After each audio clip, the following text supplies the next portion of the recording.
The Cold War is a terminology that has been thrown around for, decades now. Back in the day, you had the United States and the Soviet Unions that were fighting a Cold War. And Cold War basically means that both the countries, either one of them, do not declare war on one another, but they actually finance, fund, intervene in one another's matters in proxy wars. So they don't declare one another as enemies. They do not go to war with one another one to one, but they use puppets or different areas to create conflicts to destabilize the other country. Now, in recent years, and especially in the past decade or so, we have seen a new Cold War that has emerged. And this particular Cold War is creating an atmosphere around the world that is going to cause a lot of destruction and that is going to cause a lot of instability in different areas. And this Cold War is currently taking place in the Middle East. Now, in the Middle East, there are two major powers that are currently playing their part. One is the Kingdom of Saudi Arabia. The other is the Islamic Republic of Iran.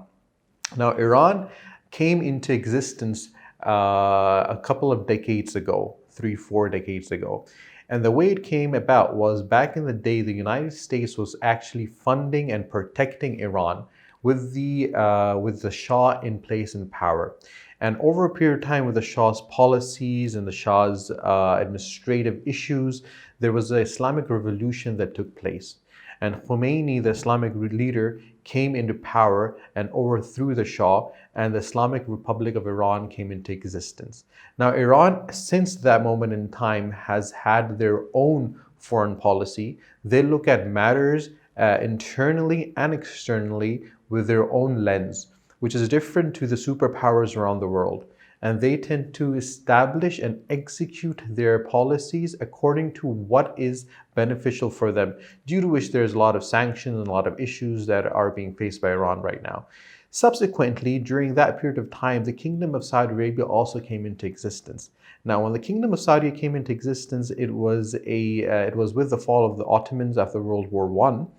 And the Kingdom of Saudi Arabia was a kingdom that did not exert power at that time because there was no oil that was found. But once oil was found, the United States started backing the Kingdom of Saudi Arabia. The reason behind the backing of Saudi Arabia was the fact that Saudi Arabia was going to be a buffer, a presence for the United States within the Middle East. With the new Iranian regime in place, they needed someone in the Middle East that could give them a footprint in the Middle East.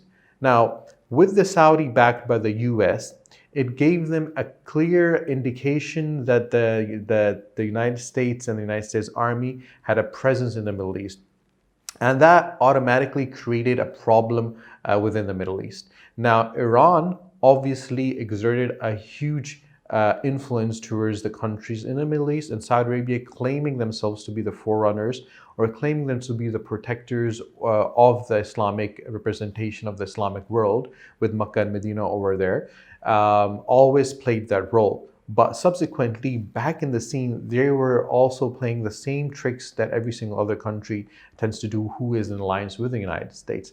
Now, with Iraq in 2003 collapsing with the US invasion, it created a huge buffer, a vacuum. And within that vacuum, back in the day when Saddam Hussein was in power, Saudi Arabia was okay with Iran. They had Saddam Hussein engaging Iran, so they were protected. But with Saddam out of the picture and Iran collapsing, there was a lot of smaller groups that came into existence. And this is where the proxy war comes in place.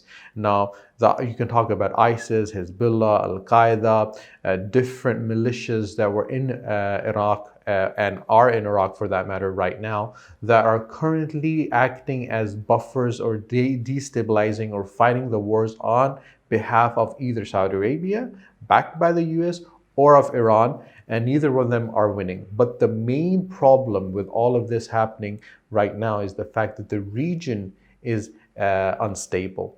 And the recent developments, and this is something we really need to understand, with the recent developments with the the Saudis and the Middle Eastern countries, just as the UAE and Bahrain and other countries following right now of recognizing Israel, that is going to create a huge problem. There's going to be a new proxy that's going to come into place.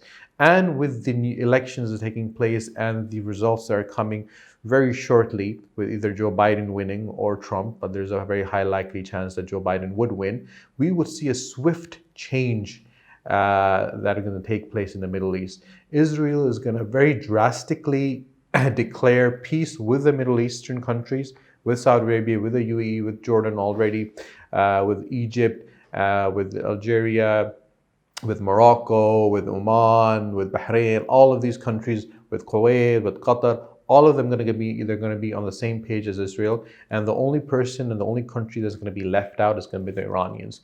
And that is the moment in time we're going to see a huge power play that's going to take place. And the next couple of years are going to be crucial for everyone that is following international relations and following what is happening currently in the Middle East. We're going to see a drastic change in policies. We're going to see a drastic change in developments in the Middle East. We're going to see a drastic change of how international relations work down in the Middle East. With the current international arena developing as it is, we are going to be watching the world change as what we know it to be right now. There's going to be a huge dramatic play that is going to be in place, and we will witness something that we have never witnessed before. Now, something you got to keep in mind is the fact that when Bill Clinton, when Bush, and when Obama were in their presidency, that is the time that wars took place. Trump was the only one in which there was no war on the ground that took place. But with Joe Biden in office coming up now, we are, skeptical of what's going to happen right now. There's a huge chance with Israel aligning with the Middle Eastern partners, Iran being in a proxy in a different, we might be heading towards a war. We might actually be looking at a huge conflict in the Middle East. We need to understand what is going to happen in the future to really, deviate from it, to save ourselves from it. And we need to make sure what our policies in Pakistan or what our policies with these aligned countries are going to be, because we can't afford another war. There's no way that our economy can sustain aligning themselves with another war. We will literally collapse. So everyone watching, until our next videos, we're going to look at some more details when it comes to what our foreign policy should be like. Take care. Allah Hafiz.